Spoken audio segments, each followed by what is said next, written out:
Depuis notre naissance, nous ne cessons jamais d'apprendre et apprendre change le cerveau. Lorsqu'on apprend, de nouvelles connexions neuronales peuvent se former et des connexions existantes peuvent se renforcer. Loin d'être immuable, la structure du cerveau change donc constamment pour s'adapter à de nouvelles situations. Mais le cerveau humain est sans doute la structure la plus complexe de l'univers, donc difficile de répondre simplement à la question « Comment apprend-on » Que nous apprend la recherche sur ce sujet ?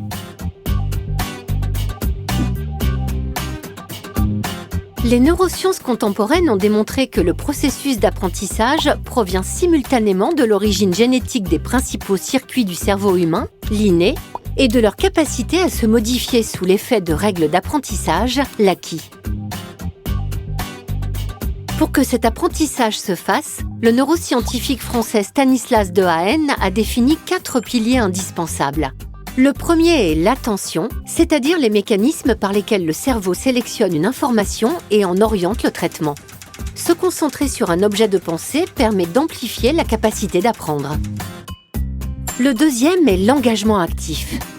De nombreuses expériences montrent les limites du cours magistral face à la pédagogie active, c'est-à-dire alterner des périodes d'enseignement explicites et des périodes de test des connaissances. Le troisième est le retour rapide d'informations, feedback, qui souligne l'intérêt pédagogique de l'erreur. Du point de vue des neurosciences, l'erreur ne constitue pas une faute, elle est normale et indispensable à l'apprentissage car c'est un retour d'expérience. Le quatrième est la consolidation. Il s'agit d'automatiser progressivement les savoirs, ce qui permet de transférer les connaissances acquises du conscient au non-conscient et de libérer ainsi des ressources mentales pour de nouvelles tâches. 4 piliers de l'apprentissage, mais qu'est-ce que l'apprentissage ? Le terme d'apprentissage décrit le processus psychologique qui mène à la transformation durable des aptitudes de l'apprenant. La notion de formation, quant à elle, décrit une intervention sur l'apprenant visant le développement de ses compétences. La compétence recouvre un ensemble de savoirs que la formation ou l'apprentissage doit permettre de faire évoluer.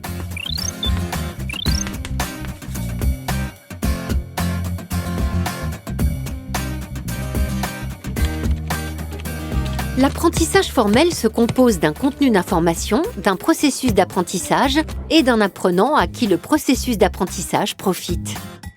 Abraham Payne, docteur en sciences de l'éducation, évoque la notion d'apprentissage informel comme une forme souterraine, invisible et contrebandière d'éducation qui se déroule hors des structures éducatives instituées. Pour lui, l'apprentissage informel est fondé sur l'expérience, comme en situation de travail où les connaissances d'un collègue permettent également d'apprendre. En France, une expérience menée sur des médecins généralistes a démontré que pour eux, les congrès, les échanges et les visites de délégués médicaux sont très secondaires dans leur processus d'apprentissage. C'est directement par leur consultation qu'ils estiment apprendre le plus. À partir de la méthode ethnographique du journal de bord, des recherches ont ainsi dévoilé la prégnance des apprentissages informels dans de nombreuses professions. Les apprentissages professionnels informels répondent également à des enjeux socio-économiques actuels.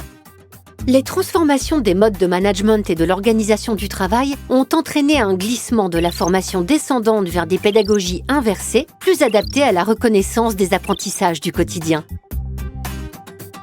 Tout l'enjeu des formations devient de faire rentrer du savoir informel dans du formel. Mais comment la notion d'apprentissage a-t-elle été appréhendée au cours des années ?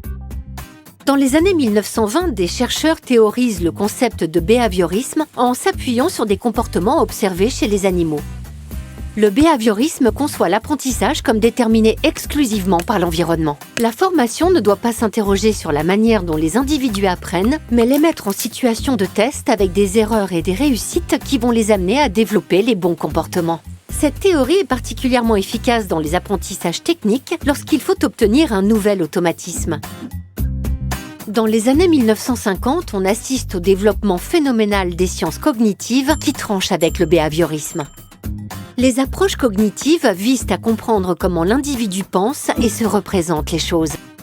On s'intéresse à son attention, sa mémoire et son raisonnement car c'est ce qui détermine la manière dont il va apprendre. Former, c'est former la manière de penser et de réfléchir des individus. Concrètement, l'apprenant confronté à une nouvelle information est mis dans une situation de déséquilibre de ses connaissances, un conflit cognitif. Pour rétablir l'équilibre, il va soit essayer de rendre compatible la nouvelle information avec des connaissances initiales, soit au contraire transformer ces connaissances initiales afin d'intégrer la nouvelle information. C'est dans ce dernier cas qu'on peut parler d'apprentissage. En parallèle des sciences cognitives, on s'intéresse aussi dans les années 1960 à l'impact des interactions sociales dans le processus d'apprentissage. Cette théorie souligne l'importance des conditions d'apprentissage puisque les connaissances sont liées aux échanges didactiques entre enseignants et apprenants, mais également entre apprenants. Concrètement, cette approche met en avant les bénéfices du travail en groupe restreint et des interactions et de la coopération entre pairs plutôt que la compétition. Si la conception de l'apprentissage a connu d'importants développements au XXe siècle, les chercheurs en psychologie de l'éducation s'intéressent aujourd'hui à des aspects plus spécifiques du processus d'apprentissage. De nouveaux champs d'investigation s'ouvrent dans le domaine de la formation, comme l'approche par les compétences, l'apprenance, la mise en situation professionnelle ou l'évaluation à froid, et l'IGPDE s'emploie à répondre à ces nouveaux enjeux.